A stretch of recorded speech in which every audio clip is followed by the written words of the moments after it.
Welcome back to the channel. Today we are going to be discussing bedside rifles. What is a bedside rifle, you might ask? Well, it's a rifle that you keep by your bedside. Thanks for watching. In all seriousness, I think this is a topic that should be taken pretty seriously because this is going to be the weapon that you pick to put by your bedside to defend yourself and your family in your home. Let's just face it, there's a ton of options out there. You have everything from a shotgun to a rifle to a handgun, and everybody has an opinion. So if you have an opinion other than mine, please leave me a comment and let me know what you think, or where I missed it, or where I hit it on the head. So, you know, when I go into a gun store, I see people holding guns and they go, man, this would be a really good bedside gun. And I kind of disagree with them. I think that that gun has the ability to be your bedside gun, but I think it needs to graduate to be your bedside gun. This isn't something you can just purchase, take out to the range, put an optic on it, zero it, and just stick it by your bedside. I think it takes a lot of thought, and it should be taken pretty seriously. It should have all of the best items that you can put on it, but it only needs certain items. And I'm going to go through those few items, and I got a couple options here, and we're going to go through each one to find out why I put them on there, the reason behind it, and why this works for me and why it could possibly work for you. Let's talk about the rifle. So I'm talking about rifles first because honestly, rifles just have better ballistics than shotguns and handguns. I've got nothing against shotguns and handguns, but I do believe that rifle ballistics are superior, and that's really what I'm all about. Is I want this firearm to be superior than anything that I could be facing. Because like I said, this isn't boxing, this isn't a fair fight. I want to have the upper hand. So when it comes to rifles, and rifles specifically, we're going to talk about the caliber. So in my bedside rifle, I went with 5.56. When it comes to rifle cartridges, you can do 5.56, 300 blackout, 5.45, 7.62 by 39, or 51. But like I said, specifically, I went with 5.56, and this is a URGI 14.5 pin and welded. And if you have something like this, it doesn't have to be a 14.5. If you have a 16-inch barrel or shorter, I think they're all going to work for a bedside gun, because you know, I measured my house, and we're talking like inside of 50 feet, 60 feet really is the max distance, at least for me. So any barrel length is really going to work. So in this video, I'm actually only going to talk about 5.56 because let's just face it, 5.56, it's cheap to shoot. You can train with it and be cost effective, and it has great ballistics. I mean, it's a small cartridge moving really fast, and that's what I think that you pretty much want. You want a fast cartridge, because fast cartridges, that's speed is the killer, right? So I went with a 5.56 and a 10.5 inch gun. This is my bedside rifle. It's a 10.5 inch. This is a build. And when it comes to rifles, you want something that is going to be the best rifle for your budget. This, like I said, this was a build. So I bought the upper and I bought the lower and just put them together. I've got a lot of rounds on it because this is my bedside gun, so I want it to be as effective, and I want to rely on it. I want to put my life on the line with it.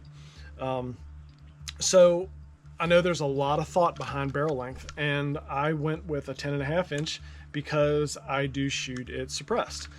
So when I add the suppressor on it, I get a little bit more length. So even if you're shooting a 16-inch gun and you're putting a suppressor on it or not, all that stuff is kind of small when it comes to not only ballistically, but you know, moving it in your house.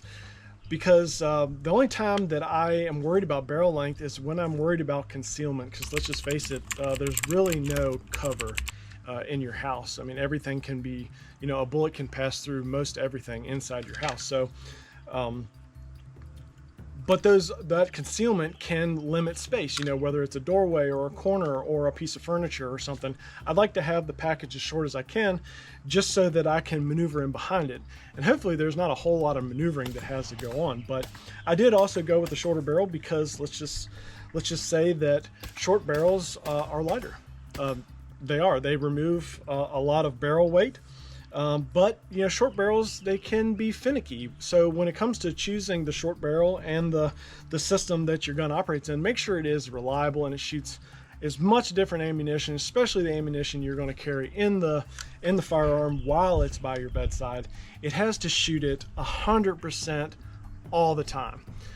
Because if it doesn't shoot that ammunition 100% all the time, you really can't rely on it. And this, like I said, this is something you have to rely on. So I did go with this 10.5-inch gun. This is an SBR. And like I said, I do shoot it suppressed because if you've ever shot a short barreled rifle, there's a lot going on here on the business end, a little bit more than on a full-size rifle length or even further than that firearm. So the reason why I put a can on it is because I can mitigate what happens on the business end of this rifle. I mean, it's not only is it sound and flash, it's concussion too. And if you've ever fired indoors, those things input you in different ways. And I think that if I can limit most of those inputs that I get from the firearm, then I will, because it's all about me at this point. I'm not putting this on for the person that I'm shooting at or the threat I'm facing. So I'm doing this to mitigate what the firearm does to me. So I do shoot a little 5.56 can just to do that. So let's talk about optics. So optics is something that I think is one of the most important add-ons to a bedside gun. And what you want to do with an optic is you want to have something that is always ready for you. It shouldn't be something that you have to pick up, you've got to turn on, you've got to adjust, you've got to roll this knob, or you've got to, like I said, even turn it on. Because I mean, time matters, and usually these things that happen, they happen so quick, it's hard to process. So one thing that I don't want to have to I don't have to monkey with is an optic. So something like a scope, what we talked about before was the distance. I really don't want a scope because once I get behind it, I've got to find what I'm looking for in the inside of the scope, whether it's something like this ACOG or if you have an LPVO or whatever. You know, some of those are fine, you know, keeping them at a low power, but it's not something that I want to try to find to get behind. If it's an LPVO, that's fine. You know, it's a tube that you look through, has a reticle inside, and they're good to go. If you're going to be using like iron sights, with me, and in my opinion only, iron sights, especially in low light, when I present the gun and turn on my weapon light, I have to adjust to get behind them and get them lined up because I'm doing everything in the dark. And we'll get to that here in a minute. But when it comes to optics, I want to make sure that that optic is on. Not only is it on all the time, that it is reliable, and it's going to be something that's proven. And what I went with was a Legacy T1 aim point. This is something that has a 4-minute dot, so the dot is 4 inches at 100 yards. But I have an astigmatism, so the bigger dot I see better. For some reason, the smaller dots, like the 2-minute, the 1-minute dots, are they kind of look like an 8. So imagine looking at kind of like an 8. It's not as crisp. So the bigger dot, I see the dot a little bit better. And I like red dots is because when I am behind the gun and I am in low light, before I turn on the white light, I can pretty much see my dot. So I know that my eyes are in line with my dot. I turn the light on and I can positively ID the target, and I can place a shot if I need to. So go with a well-known, robust, like no frills red dot, if that's the route you want to go. Let's talk about weapon lights. There's two kind of weapon lights that you can go with. You can go with something that's high candela, or you can go with something that's high lumen. So I go with a high lumen light for my bedside gun because the difference, and you can go on other YouTube channels and they go into this in pretty good detail. A high candela light is going to shoot a focused beam very far, and it's a very bright focused beam. A high lumen light is something that shoots a very hot, very bright beam, but it's more of a flood. You're going to see more of an area. And like I said, if you are shooting inside of 60, 50, 40 feet, I want to see as much of my house as possible. So I went with a Surefire Scout light, and it works really well. And if you notice, I don't have any tape switch or anything like that. I do that for 2 reasons.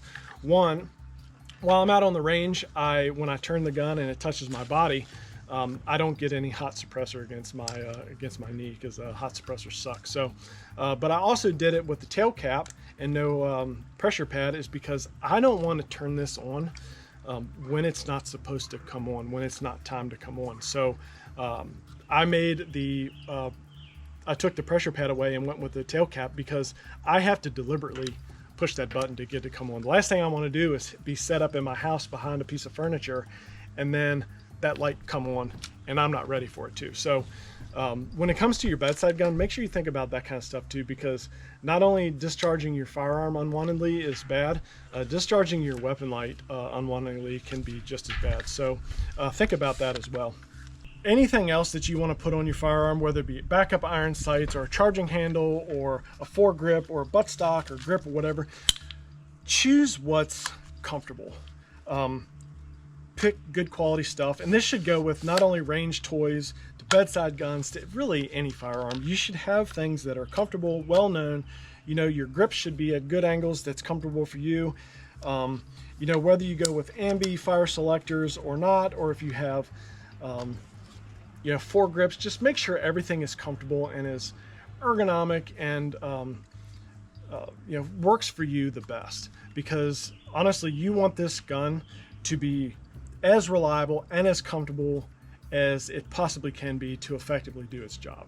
So the last thing I'm going to talk about is slings. Of course I'm going to talk about slings, and I think your bedside gun needs a sling on it as well. Something simple, something robust, something lightweight, and something made in the USA, because you know what, having stuff made in the USA is awesome. So I recommend going with just a simple sling, something that's no frills, not crazy. You don't have to go through and do these crazy adjustments or you know, monkey with. Something that's set up for you, and you can either bungee to the gun or you can you know, you can have it loose. But I think that when you do hear that bump in the night, you should go to your firearm, pull it out of wherever it's hidden, toss a sling over your head, toss it over your shoulders like I am right now, because the last thing you want to do is, if you do happen to venture out into your house, you don't want to meet a corner and somebody grab you up, or especially, you know, take the firearm away from you, and then they are back to the advantage again.